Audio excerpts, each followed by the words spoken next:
Assalamualaikum warahmatullahi wabarakatuh. Apa kabar semuanya? Semoga semuanya dalam keadaan sehat ya. Pada kali ini, mata pelajaran pengolahan dan penyajian makanan Indonesia, Ibu akan menjelaskan tentang materi hidangan sepinggan. Oke, kita mulai aja ya. Apa itu hidangan sepinggan? Hidangan sepinggan atau one dish meal adalah hidangan yang berisi seluruh sumber karbohidrat, sumber protein, dan sumber vitamin yang terdapat dalam satu piring atau mangkuk dengan kandungan energi lebih dari 300 kalori. Dengan adanya karbohidrat, protein, vitamin, dan zat lain seperti lemak dan mineral, dalam satu piring hidangan menjadikan hidangan sepinggan sebagai suatu hidangan yang memiliki keseimbangan zat gizi lengkap yang diperlukan oleh tubuh. Hidangan sepinggan dapat dijadikan sebagai hidangan utama ataupun hidangan pendamping. Ciri-ciri dari hidangan sepinggan. Ciri-ciri dari hidangan sepinggan yaitu cepat saji, ringkas, mudah dalam pembuatan dan penyajian, dan nutrisi yang lengkap. Hidangan sepinggan merupakan hidangan cepat saji karena proses memasaknya yang mudah dan cepat. Dengan demikian, dapat menghemat waktu dan tenaga.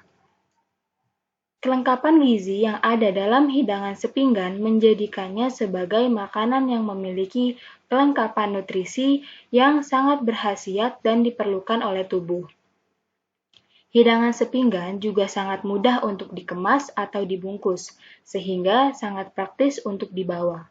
Ciri khas yang demikianlah menjadikan hidangan sepinggan sebagai kuliner khas dan favorit di masyarakat. Fungsi hidangan sepinggan. Yang pertama adalah membangkitkan selera makan yang disajikan dalam porsi satu piring atau mangkuk. Yang kedua, hidangan yang memiliki keseimbangan zat gizi lengkap yang diperlukan oleh tubuh. Yang ketiga, sebagai makanan yang memiliki kelengkapan nutrisi yang sangat berkhasiat dan diperlukan oleh tubuh. Dan yang terakhir yaitu sebagai hidangan utama.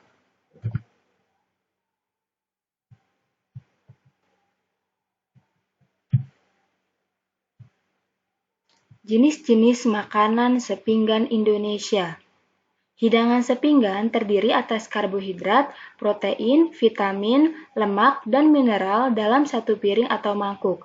Hidangan sepinggan banyak jenisnya, antara lain sebagai berikut. Yang pertama, makanan yang menggunakan minyak untuk mengolahnya. Contohnya seperti nasi goreng, mie goreng, bihun goreng, dan kuitiau goreng. Yang kedua ada makanan yang menggunakan cairan, seperti kaldu, susu, air, atau santan untuk mengolahnya. Contohnya adalah mie rebus, macam-macam soto, ketupat sayur, dan sup ayam. Yang ketiga ada makanan yang disiapkan dan dilayani dengan cepat. Contohnya seperti siomay, batagor, ketoprak, dan juga mie ayam. Bumbu pembuatan hidangan sepinggan Indonesia. Bumbu untuk pembuatan makanan sepinggan Indonesia menggunakan bumbu dasar. Bumbu dasar adalah campuran dari berbagai bumbu dan rempah yang telah dihaluskan dan siap pakai. Tujuan utamanya adalah untuk memudahkan dalam pengolahan karena telah disiapkan bumbu jadi.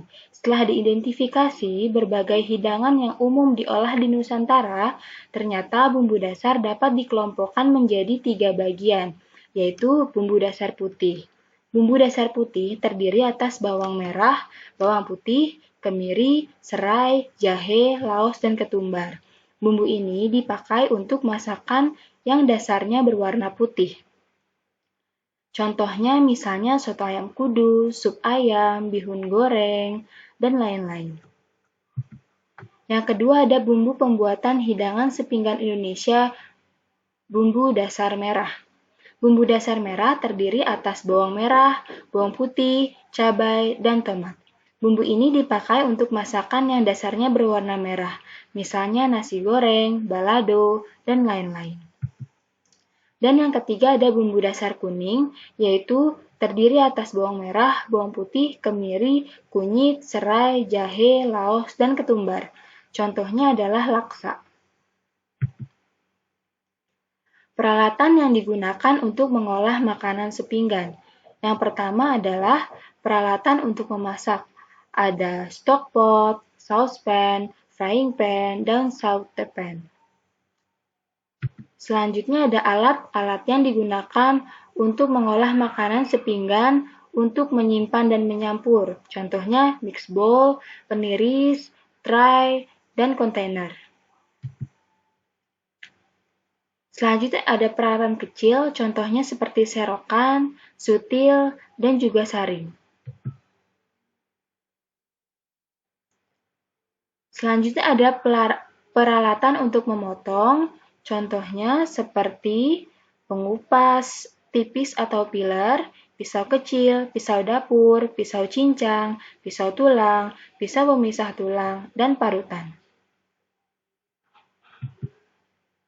Cara penyimpanan makanan sepinggan. Simpanlah sup, soto, bakso, dan panci rebusan, tetapi jangan dimasukkan bahan lengkap lainnya. Contohnya seperti soto, bahan pelengkapnya soun, agar soto, sup, dan bakso tahan lama. Jika akan dihidangkan, kuah soto, sup, dan bakso dipanaskan terlebih dahulu. Makanan sepinggan yang akan disimpan tidak boleh kena tangan agar tidak cepat basi. Simpanlah makanan sepinggan pada tempat yang bersih dan jangan menyatukan dengan bahan-bahan yang berbahaya atau bumbu-bumbu yang mempengaruhi bau pada makanan sepinggan. Hal-hal yang harus diperhatikan saat penyimpanan hidangan sepinggan yaitu yang pertama adalah kebersihan. Kebersihan harus memperhatikan kebersihan peralatan dan daerah persiapan. Yang kedua ada suhu, cairan soto, sup, dan bakso dipertahankan pada suhu 80 derajat Celcius hingga 100 derajat Celcius. Tapi untuk sup, soto, dan bakso yang disimpan untuk persediaan, suhunya dingin dengan 5 derajat Celcius hingga 15 derajat Celcius, dan jika beku dengan 0 derajat Celcius hingga min 18 derajat Celcius. Daya tahan. Pastikan bahwa produk yang disimpan tidak melebihi daya tahannya. Yang keempat, pemanasan. Pemanasan dilakukan di atas pemanas api atau microwave. Saat di atas pemanas api, hanya disimmer saja, jangan direbus dengan api yang besar. Kalau untuk di microwave, makanan selalu ditutup ketika dipanaskan. Dan yang terakhir adalah dilarang mencampur hidangan lama dan hidangan baru. Sekian, terima kasih. Mungkin itu saja yang Ibu bisa sampaikan. Wassalamualaikum warahmatullahi wabarakatuh.